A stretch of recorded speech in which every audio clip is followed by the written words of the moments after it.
Chapter 4. What the Blind Man Saw. From his position at the bar, Dalton saw Tillman arrive through a fire exit near the back of the club.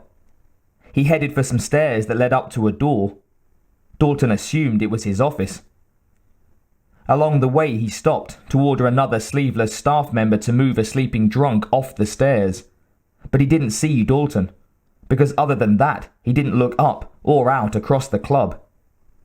He didn't want to see, Dalton thought. On the stage, the band was finishing up this part of their set. They received a round of applause from some appreciative dancers on the floor. The lead singer and guitarist, Cody, made his apologies to the room. "All right, y'all, we'll be back in 10, he said. "We gotta drain the main vein, man." Dalton started heading over to the side of the cage to meet his old friend. Along the way, he had to stop himself from taking a detour to put some manners on a drunken customer who shouted, "Hey, you paid to play, play!" before throwing a bottle the band's way to the loud laughs of his friends. Now's not the time, Dalton reminded himself again. Soon, though. He was met by the band's bass guitarist, Joe, as he reached the door to the cage. Joe recognized Dalton and was about to say hello when Dalton put his finger to his lips in a shushing motion, sneaking in through the small door. A sink had been set up just inside the cage, and Cody was washing the sweat and beer from his face and hair. Dalton picked up a small towel from a nearby rack and handed it to Cody, who took it appreciatively, saying, "Thanks, man." Dalton broke his silence. "So, you play pretty good for a blind white boy." Cody immediately recognized the voice. "Yeah," he responded, "and I thought you'd be bigger." The pair laughed together at the old joke and embraced. "Dalton, how you going, man?" Cody asked as they separated. "Good to see you." "Same here, man," Dalton told him honestly, narrowly avoiding the easy joke of pointing out that only one of them was actually able to see the other. "The boys and I heard you were coming into town," Cody informed him, before leaning in closer and whispering, "Man, this toilet is worse than the one we worked in Dayton." "Really?" said Dalton, wondering just how bad it got here that a blind man could see it. He offered Cody his arm, and the singer took it, letting Dalton lead him out of the cage. "It's a mean scene around here, man," Cody continued. "Blood on the floor in this joint every night." Dalton stayed with Cody while he had a break and a drink, asking him if there was anything else he needed to know about the double deuce. Cody had a lot to say.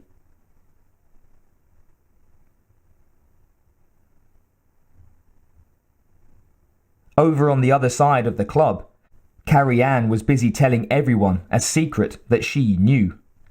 "You know who that is?" she asked the young bouncer, Hank, indicating the stranger sat with the band. "Who?" he inquired. "Dalton," she told him excitedly. It wasn't a secret for long.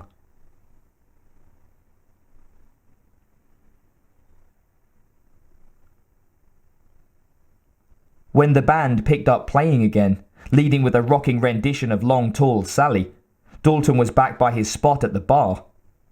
Tillman still hadn't left his office. Dalton knew that he was being talked about. Every sleeveless guy in the house was either staring right at him or making a point of not staring at him at all. He'd already heard the bartender behind him telling at least 2 people his name, and now he saw the younger and older bouncer from before conversing between glances at him. The young one suddenly formed a karate-style stance and mimicked ripping out the older one's throat. Dalton felt that old pang of regret. It didn't hurt to have a legend in this business, and the scarier the better. But that was one episode in his life that he was still trying to leave behind. The bartender interrupted his thoughts. "What do you need, buddy?" the man asked. "Coffee," Black, he told him. While he waited for the drink, Dalton saw the next problem about to unfold across the room. Just like before, he seemed to be the only guy in the room that was ahead of the wave that would soon come crashing down, which was exactly the right time to raise the flood defences. That had to be better than trying to clean up after the damage was already done. A big, balding man was sat on a little round table with a younger woman. He reached over to stroke one of her large breasts and hollered to the two men sat nearby. "Ever seen a better pair of attitudes?" The two men gawked, then looked at each other and laughed. "Fine, ain't they?" The big man went on with a salacious grin. "I'll tell you what, for $20, you can kiss 'em." One of the nearby men clearly thought this was a good offer, as his face lit up. "Are you kidding?" he asked. "10 a kiss," the big man confirmed through a lascivious smile. "Here and now." Dalton knew this wasn't going to end well. Urged on by his friend, one of the men headed over and sat down across from the woman, taking the big guy's offered chair. He still had the shit-eating grin on his face. "10 a kiss, go ahead." The big man encouraged him, pulling over another chair and sitting beside them, as if they were all old friends. The woman, clearly a willing participant, loosened the straps on her dress and let them fall down her back, exposing her white, lace-trimmed bra. Her customer reached over the table and grabbed at her breasts, one in each hand. He kneaded and squeezed them, muttering, "Oh," through his smiles, while the big man watched and waited and grew ever more impatient. After a while, the big man's expression started to change. "Hey, buddy, what are you doing? Are you going to kiss him or not?" he asked. "I can't," the groper answered, still not stopping. Confused, the big man asked, "What do you mean you can't?" The other man answered with a laugh, hands still full of breasts. "I ain't got $20. The big man's face instantly turned to anger. He got to his feet, grabbed the smaller man out of his chair, then backhanded him hard enough to knock all the fight out of him in one blow. Then he shoved him hard, sending him sprawling across the room. The barely conscious man clattered into several patrons sat at their tables and even into a few at the bar, including the big, bearded doorman. Rather than cool the situation down, he shoved the nearest person, shouting, "Fight!" And all hell broke loose.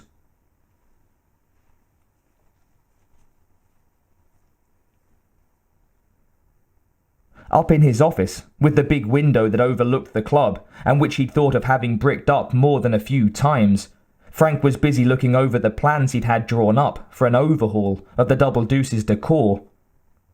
For a few moments there, he'd been blissfully distant, not in the Double Deuce of today, but the Double Deuce of tomorrow. In his mind, it was a place where good people came for good times, and spent good money. It was a place that afforded him the time to relax whilst here in his office, which doubled as his baseball memorabilia room, and where, when he looked out of that big window, he could be proud of what he owned. Then reality came crashing in with the sound of breaking glass downstairs. Well, more breaking glass than usual. As Frank looked out the window, he quickly remembered that dreaming didn't change anything. Carnage had erupted, as it seemed to do on this bigger scale at least once a fortnight, with at least half the customers down there engaged in it, in one way or the other. The rest were stood to the sides in what had unofficially become temporarily no-conflict zones. He heard, even over the ruckus, the booming voice of his head bouncer, and supposedly the Double Deuce's cooler, Morgan, as he shouted, "Break it up!" Of course, he followed this by cracking the nose of the nearest man with a headbutt, then picked up another, pressing him over his head like some wrestler from TV, before slamming him down through a table. it exploded into kindling. Bottles were cracked over heads, stools were smashed over backs, and one man was flung over the bar and into the bottles beyond. Frank didn't want to think about how much all of this was going to cost him. Again.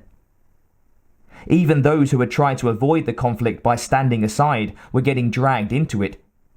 He saw Carrie Ann defending herself from a wild flying bottle using her plastic drinks tray. But she was no shrinking violet. "You son of a bitch!" she screamed into the melee, to nobody in particular. And the next guy that came close to her got clocked on the head with her tray, which she followed with a stiff right to the jaw. When that didn't work to put him down, she took a bottle that was handed to her by the woman beside her and cracked it over his head. Throughout all of this, the band played on. At least someone is doing the job I pay them to do, thought Frank. As he looked along the bar, where even the local simpleton, Dennis, who wouldn't hurt a fly, took an errant bottle to his laughing face, Frank's gaze finally rested on a small piece of calm in the madness. Dalton. He was watching it all distantly, as if it was all very far away. No, Frank thought, as if it was close, but wasn't going to cause him any danger, and as if he could fix that easy enough if the situation changed. Frank hoped that was a good thing. When he caught Dalton's eye, he pointed at him, putting on a smile and trying to seem as unconcerned as the outsider did, despite the black hole he was feeling on the inside. He beckoned Dalton to come up to the office, where they had a lot to discuss. Dalton obliged, sauntering across the wreckage-strewn club with a fresh cup of coffee in his hand.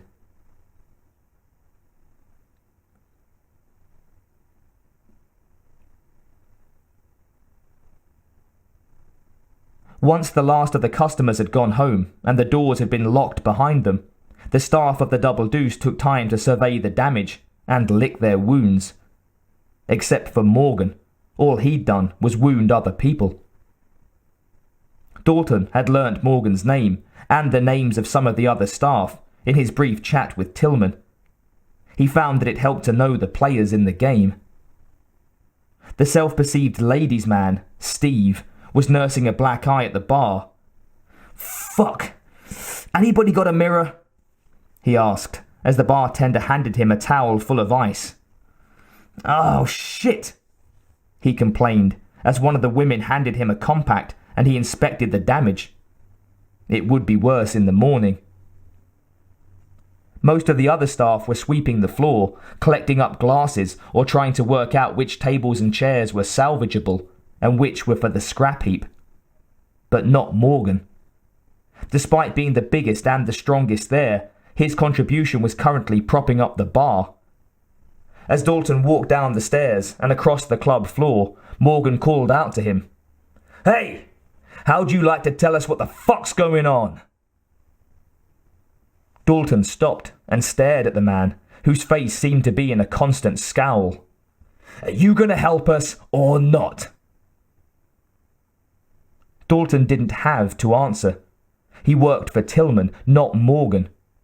But he answered all the same. "I'll let you know." That wasn't what Morgan had wanted to hear. "You know, I heard that you had balls big enough to come in a dump truck," he said. "But, you don't look like much to me." He chuckled to himself. Dalton gave him a nonchalant smile. "Opinions vary," he declared, and turned to leave before Morgan could think of anything else to say.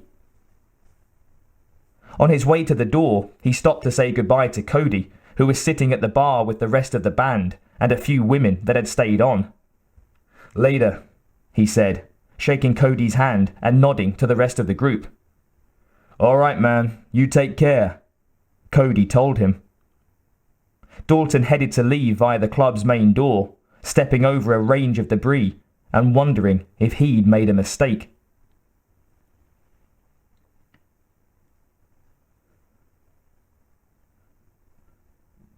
After Dalton had left, Morgan headed over to Cody and rudely interrupted the conversation he was having with a blonde who was asking if he could write a song about her. "This Dalton character," he said. "What's his story?" Cody responded. He'd told other people this before. "The story is, you fuck with him and he'll seal your fate." "Yeah?" Morgan replied with a self-assured smirk. "So far he ain't shown me shit." Cody knew that Morgan was the kind of guy you didn't reason with, using words or logic. Violence was the only language he respected. He also knew that telling him how Dalton had dealt with other bullies was just as likely to make him more, not less, determined to prove that he was the strongest. He'll find out, Cody thought.